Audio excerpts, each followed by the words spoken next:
नमस्कार मंडळी, साध्या सोप्या रेसिपीजमध्ये मी पूनम तुम्हा सगळ्यांचं मनापासून स्वागत करते। आज आपण बनवतोय अगदी सोपी साधी अशी सुकी गवारीची भाजी, जी की झटपट बनते आणि त्याचबरोबर चवीलाही खूप छान होते। तर सुरुवात करूया। आपल्याला लागणार आहे साधारणतः 125 ग्रॅम गवारीच्या शेंगा मी इथे निवडून आणि धुवून घेणार आहे।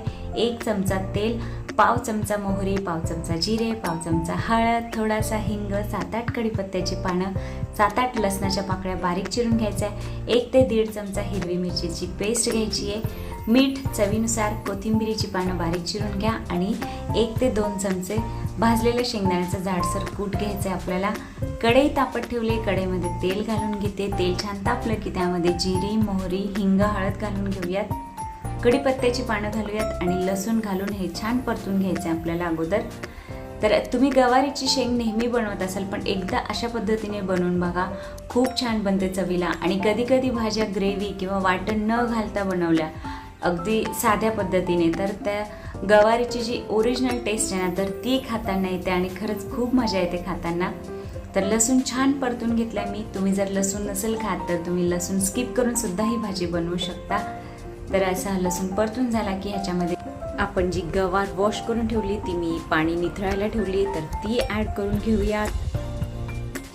तर अशी ही गवार आपल्याला तेलामध्येच 5 मिनिटासाठी परतून आणि नंतर वाफवून घ्यायची आहे।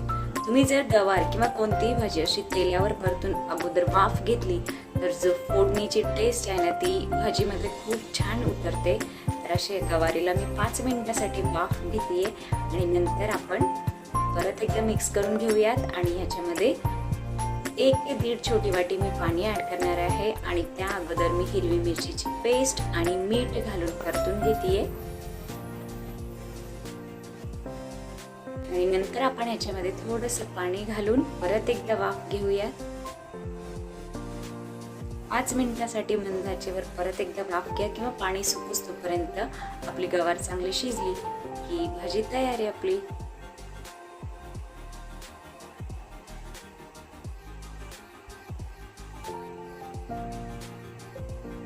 तर आता ही गवार मी पाणी घालून वाफ घेतेय।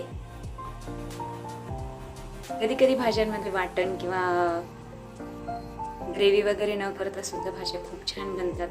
काहीच तामझाम नाही, फक्त हिरवी मिरची, लसूण आणि शेंगदाण्याचे कूट एवढंच घालायचं आहे आणि आपली मस्त भाजी तयार होईल। ही भाजी तुम्ही डब्यासाठी सुद्धा देऊ शकता, ताटामध्ये सुकी भाजी म्हणून पण छान लागते आणि त्याचबरोबर ही भाजी चपाती किंवा भाकरी दोन्हींबरोबर पण खूप छान लागते।